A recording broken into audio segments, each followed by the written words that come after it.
의원님 안녕하십니까?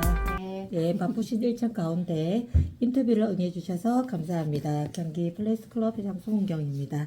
저는 양평군을 지역구로 두고 있는 양평의 딸, 네, 경기도의회 이혜원 의원입니다. 현재는 기획재정위원회 부위원장으로 활동을 하고 있고요. 또 운영위원회에서도 같이 활동을 하고 있습니다. 예전에는 이제 보건복지위랑 또 문화체육관광위원회까지 상임위를 또 진행을 했었어서 지역에 좀 도움이 됐으면 하는 바람이 있고요. 특히나 이제 국민의힘 대표단에서 수석대변인에 이어서 지금은 정무수석으로서 활동을 하고 있는데 그 역할에 충실하기 위해서 좀 더 노력하고 있습니다. 질문을 받을 때 제가 보람을 어디서 느끼나라고 생각했을 때 의원이 되기 전에 사회복지사일 때도 그 이용자분들이 실질적으로 도움이 많이 되고 있다라고 얘기해 주셨을 때, 또 저를 믿고 본인들의 불편한 점들을 저한테 얘기해 주셨을 때가 가장 보람이 있는데, 의원이 되고 나서도 지금 국민들과 도민들과 소통을 하면서 본인들의 어떤 문제점이나 이런 것들을 서로 얘기를 하고, 그런 문제점들에 대한 부분들을 같이 고민을 하고, 모르는 것 같은 경우는 또 공부를 해서 그 주민들과 함께 하는 부분들에 대한 것들에 대해서 가장 보람을 느끼고, 특히나 주민들이 이야기하셨던 부분들을 어떤 조례나 아니면 뭐 정책이나 예산을 통해서 해결하는 과정에 함께 하는 데 있어서의 보람이 가장 큰 것 같고요. 그런 부분들을 직접적으로 이 도정에 반영이 됐을 때, 또 그 반영 과정에 대한 부분들을 저희가 함께 하고 있을 때, 그럴 때가 가장 보람이 많이 느껴지는 것 같습니다. 그래서 그런 부분에서 가장 심각하게 느끼는 거는 이제 경기도 행정부가 의회를 경시하는 태도에 대한 부분들이 지속적으로 얘기들이 많이 나왔었거든요. 저희가 뭐 그 행정사무감사나 예산심의나 이런 거를 통해서 질의를 했을 때 그거에 대한 응답에 대한 부분들이 최선을 다해서 준비를 해서 답변하지 않는 태도, 그리고 간혹적인 부분에 있어서는 뒤에서 앉아서 조는 행동, 그 답변에 대한 부분들이 대부분 모르겠다, 아니면 검토하겠다, 뭐 이런 답변들. 그래서 많이들 지적하셨던 것이, 의원들도 도정을 위해서 행정사무감사를 준비를 하고 또 개선점을 찾기 위해서 많은 것들을 검토하고 공부를 하고 해서 개선 방안을 제시를 하거든요. 그러면 집행부에서도 그런 부분들에 대해서 같이 고민을 하고, 오히려 본인들이 더 발전적인 부분들이나 이런 것들을 고민을 해서 그런 개선점을 가지고 와서 질문을 했을 때 이런 문제가 있지만 이런 부분들은 이렇게 개선을 해 나갈 예정입니다라는 답변들이 있어야 되는데, 그런 부분들이 없었다는 부분들에 대해서 많이 태도에 대한, 자세에 대한 부분에 대해서 얘기들을 많이 나왔었고요. 특히나 이번에는 비서실이나 정무라인 쪽에서 아예 의회 운영위의 행정사무감사에 불출석하는, 그렇게 불출석한다는 것에 대해서는 의회를 경시했다라는 느낌을 다 받았고, 그래서 저희 의회는 의원들이 일을 하고 있지만 우리 경기도민들이 선출해 주셨고, 도민들을 대변하는 기관이고 대표 기구입니다. 그리고 주민의힘 의원으로서 또 의회 운영위원으로서 1인 시위를 시작을 했고요. 그리고 또 우리 국민의힘에서도 대표가 어떤 단식투쟁이나 삭발을 통해서 그 결의를 보여주셨고, 특히나 그 과정에서는 의회 경시에 대한 태도에 대한 문제점을 얘기한 것도 있지만, 요번에 예산이 복지 예산이 되고 삭감된 부분들에 대해서 원상복구를 얘기하는 과정에, 그런 과정이 같이 있었는데요. 그런 부분들을 통해서 우리 집행부와 좀 협치의 과정을 좀 더 적극적으로 좀 해줬으면 좋겠다는 목소리도 냈었습니다. 근데 다행히도 잘 해결이 돼서 도지사도 사과를 하셨고, 예산 편성에 대한 문제점을 본인도 인식을 하신다고 하셨고, 이제 예산결산위원회에서 지금 예산심의를 하고 있는데, 그런 과정에서 결과로서 좀 답변을 주셨으면 좋겠고요. 그리고 이러한 의회와 경기도 행정부가 협치를 통해서 경기도정이 도민들께 더 다가가고 피부로 체감할 수 있도록 제대로 좀 순환되는 그런 구조가 됐으면 좋겠다는 바람도 같이 있습니다. 현재 경기도 재정 운영과 복지 예산 감행을 강하게 비판하셨습니다. 도정에서 가장 큰 문제는 무엇이며 어떤 대안을 제시하고 있는지 궁금합니다. 네, 일단 기획재정위원회에서 이번에 행정사무감사에서도 지적했었던 부분이 그동안 또 계속적으로 4년 동안 외쳤어요. 재정 건전성에 대한 부분. 우리가 가계부를 쓸 때도 저희가 급여를 받으면 급여에 준해서 지출 예산을 잡잖아요. 근데 하물며 우리 경기도정의 예산은 거의 40조가 넘는데 이 예산에 대한 부분들을 세입이 들어오는 돈이 있고 나가는 돈이 있으면 그 예산에 대한 부분들을 정확히 면밀하게 계획을 세워서 꼭 필요한 곳에 필요한 만큼 예산이 집행이 돼야 됩니다. 근데 그런 부분들이 계속적으로 확장 재정으로 갔었어요. 그러니까 이 세입은 한계가 있는데 지출이 더 많은 거죠. 그러다 보니까 19년 만에 지방채를 발행하게 됐고 기금은 정확하게 목적성이 있는 겁니다. 근데 그 기금에서 예산을 활용을 해서 그 지금 목적 외에 예산을 활용한 적도 많고요. 그래서 전년도에는 그 재난기금 나가는 거에 있어서 그 원금과 이자까지 포함을 하면 거의 2조 1137억 원 정도의 예산을 썼거든요. 그리고 지금 지방채도 19년 만에 4,800억이라는 예산 지방채를 발행을 했고, 그리고 올해도 또 3회 추경에 4천억 이상의 지방채를 또 발행을 했고, 26년도 본 예산에도 거의 5천억 이상, 5,400억 이상의 지방채를 발행을 했습니다. 그래서 총 1년 사이에 1조 6천억 이상의 지방채가 지금 발행된 상태거든요.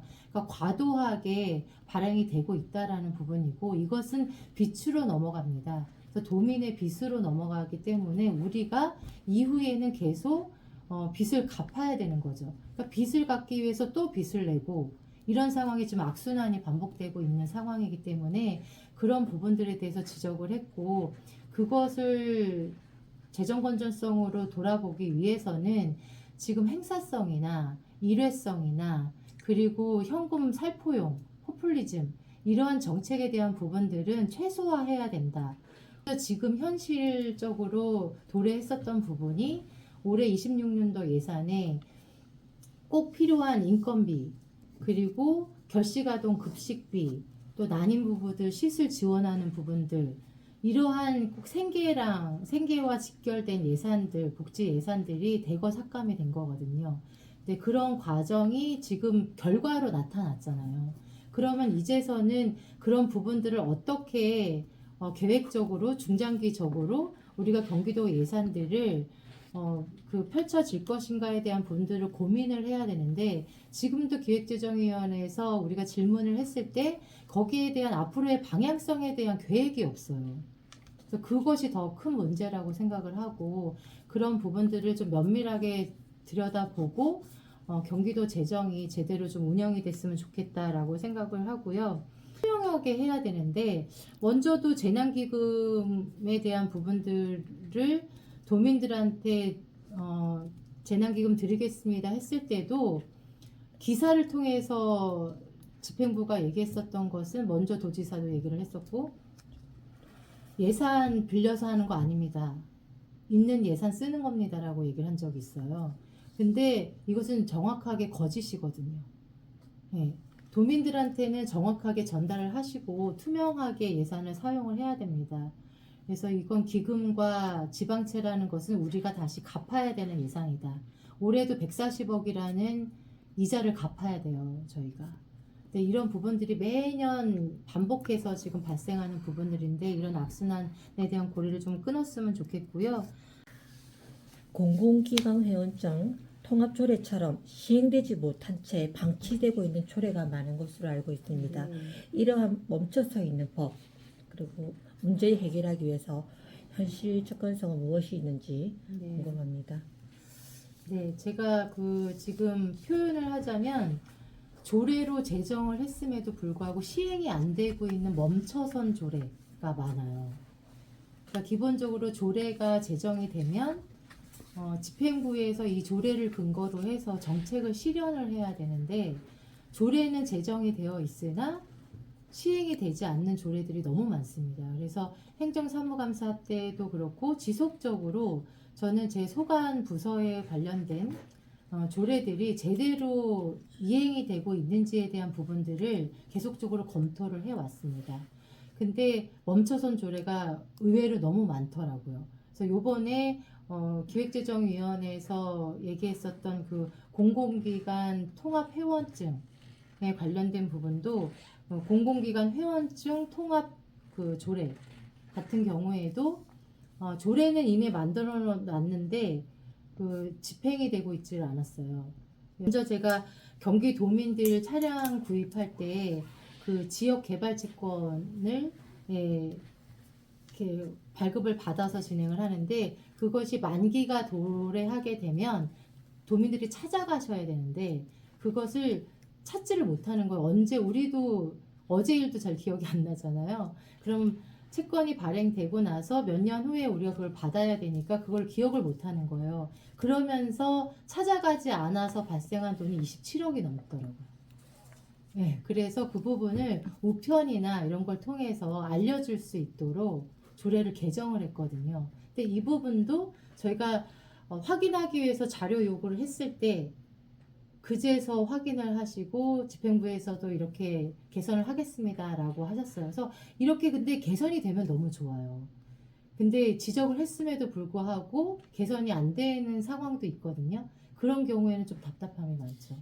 특히나 또 군사시설 소음 그 조사하는 주기가 있는데 이 주기가 법적인 주기라 현실화 과정이랑 맞지 않아서 실질적으로 조례가 있음에도 불구하고 시행되기가 어려웠었는데 그 부분도 개정을 해서 주기를 맞췄거든요.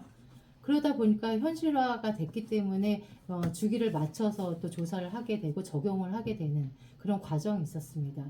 그러니까 이런 멈춰선 조례들이 의외로 많이 있어요. 그래서 이런 부분들이 조례가 제정되는 것들도 중요하지만 조례가 제정이 됐으면 그것이 잘 이행이 돼서 도민들이 체감할 수 있게끔 이행이 되는 과정이 있어야 되는데 그런 것이 좀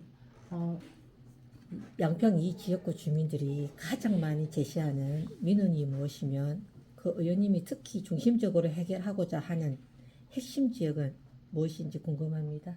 네, 뭐 상수도 불균형에 대한 문제, 그리고 이제 도로에 대한 부분, 인도에 대한 부분, 뭐 이런 것들에 대한 것들이 많이 있으신데 아무래도 규제가 양평군이나 북부 지역, 경기도 북부 지역에는 규제들이 좀 많이 있잖아요. 상수도 보호구역으로 묶여져 있고 양평군 같은 경우도 6종 이상에 대한 규제들이 있기 때문에 어떤 그러한 이제 인프라 구성하는 부분들이 좀 많이 제약이 많이 있습니다.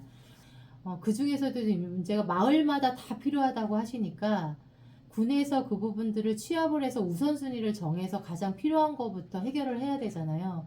근데 각자 다 필요하다고 하시니 우선순위를 정하기가 어렵죠. 그래서 이장회의에서 이장님들이 직접적으로 주민들하고 의견을 받으셔서 마을에서 의견을 취합하고 또 이장회의에서 의견을 취합하면 우선순위에 대한 부분들이 어느 정도 의견들이 도출이 될 수 있을 것 같아서 이장님들하고 이런 부분들을 좀 해결했으면 좋겠다라는 의견을 드렸고 거기에 같이 공감을 해주셔서 그런 상수도 불균형 해소를 위한 특위를 구성을 하게 됐고 그 과정을 통해서 조금씩이라도 조금 보급률을 좀 높여야 되는데 경기도의 상수도 보급률이 98% 정도 되거든요. 근데 양평구는 81%밖에 안 돼요. 근데 상수도를 보호하고 있는 지역임에도 불구하고 수도세도 가장 높습니다. 교육 문제도 포함이 된다고 보고 교육적인 측면에서 봤을 때는 우리 양평에서 태어난 자녀들이 인재들이 양평에서 인재가 양성이 돼서 고등학교를 졸업을 하면 양평에서 취업을 하고 취업을 해서 양평에서 창업을 하고 양평에서 일을 하고 이런 구조가 돼야 되는데 그런 구조들이 대한 면밀한 체계 개선이 좀 필요하다. 특히나 그런 이제 교육 환경에 대한 교육에 대한 질도 필요하지만 교육을 할 수 있는 환경 개선들도 필요하기 때문에 그런 환경 개선에 대한 부분이나 이런 것들에 대해서는 교육적인 측면이나 교육청과 또 우리 양평군이 같이 협력해서 민관이 협력해서 지원해야 될 부분들도 필요하고 그래서 그런 부분들이 어떻게 보면은 전반적으로 교육 환경과 연결이 될 수 있는 거고 그러다 보면은 그 제가 먼저 어떤 행사에서 그 청년을 한 명 만난 적이 있었는데 창업을 집에 집 주소를 두고 창업을 했더라고요. 그래서 왜 그런가 했더니 본인들이 창업을 할 수 있는 공간을 찾기가 또 어렵다고 해요. 그래서 우리 도시권역에는 우리가 같이 쓸 수 있는 공유 공간들이 좀 많잖아요. 그래서 사무실도 공유 오피스도 있고 그래서 그런 부분들로 활용할 수 있는 곳이 많은데 양평은 그런 곳이 아직은 없는 거예요. 그러니까 전 도시권에서는 많이 상용화되고 있지만 농촌 지역에는 좀 그런 부분들이 어려운 환경들도 있는데 그런 것들을 도에서도 광역 측면에서도 지역 불균형을 해소하기 위해서는 그런 지역에는 그렇게 가능할 수 있는 기회 제공할 수 있는 부분들에 대한 것들도 지원을 해야 된다고 생각을 해요. 협치에 대한 입장과 남은 임기 동안 꼭 이루고 싶은 목표가 무엇인지 들려주시겠습니까? 네. 일단 뭐 제 소명은 처음에 이 정치라는 부분에 입문을 할 때 제가 말씀드렸던 것처럼 저는 사회복지사 출신이에요. 의견을 청취하고 또 모르는 것을 공부를 해서 그 해결하는 과정을 같이 해야 된다, 함께 해야 된다는 것이 소명이고 그러기 위해서는 소통하며 현장을 공부하는 것이 가장 중요하다. 오늘도 오전에 현장을 다녀왔거든요. 민원이 있어서 현장을 보니까 직접적으로 그냥 민원만 듣는 것보다는 현장을 보면서 이야기를 하다 보면 정확하게 그 문제점이 파악이 되더라고요. 그래서 어떠한 민원이 있거나 현장 소통을 할 때, 주민들과 소통을 할 때, 현장을 꼭 봐야 된다라는 생각은 변함이 없고요. 그 현장의 그런 요구들을 정책으로 이어지게 하기 위해서는 어떠한 그 문제점을 정확하게 파악을 하고 그것들을 도정에 반영을 해서 그 도정에 반영된 내용들을 도민들이 체감을 하는 것이 가장 중요한데 그런 과정을 거치기 위해서 항상 공부하면서 주민들과 소통하는 그런 과정이 필요하다라는 것은 초심을 잃지 않기 위해서 계속적으로 노력을 하고 있고요. 특히 이제 또 협치 얘기도 해주셨는데 그 경기도 그 행정부와 그리고 우리 입법에 관련된 도의회에서는 어쩔 수 없이 협치라는 것들을 해야 되거든요. 근데 협치는 어떤 필수적인 거라고 생각을 합니다. 일단 지금 뭐 요즘에 다니면서 가장 많이 물어보시는 게 이제 임기가 얼마 안 남지 않아서 이제 어떻게 할 거야? 뭐 이런 부분들 많이 말씀을 해주시는데 일단 현재까지 저희가 조례를 통해서나 아니면 정책을 통해서 도민들의 의견을 듣고 함께 만들어낸 정책들과 조례들이 이 도정에서 제대로 이행될 수 있도록 끝까지 잘 진행이 되는지 살펴보고 또 진행이 될 수 있도록 끝까지 잘 견제 감시하면서 개선점을 찾아가도록 하겠고요. 저는 경기도민의 의견 그리고 양평 군민의 의견들을 잘 듣고 저의 별명이 몇 가지가 있어요. 그 중에 하나가 운동하시는 도의원, 네, 그리고 양평의 딸 여러 가지가 있는데 그 의미들은 양평을 잊지 말라는 얘기이시기도 하고 또 바삐 움직여서 같이 뛰면서 우리들의 의견들에 대한 부분들을 도정에 잘 전달해 달라는 의미라고 생각을 합니다. 그래서 앞으로도 그런 따뜻한 정치인이 될 수 있도록 최선을 다할 거고요. 그리고 주민들, 우리 도민들의 의견들이 새어나가지 않게 최선을 다해서 제가 그 가정의 가교 역할을 할 수 있도록 최선을 다해서 뛰겠습니다. 감사합니다.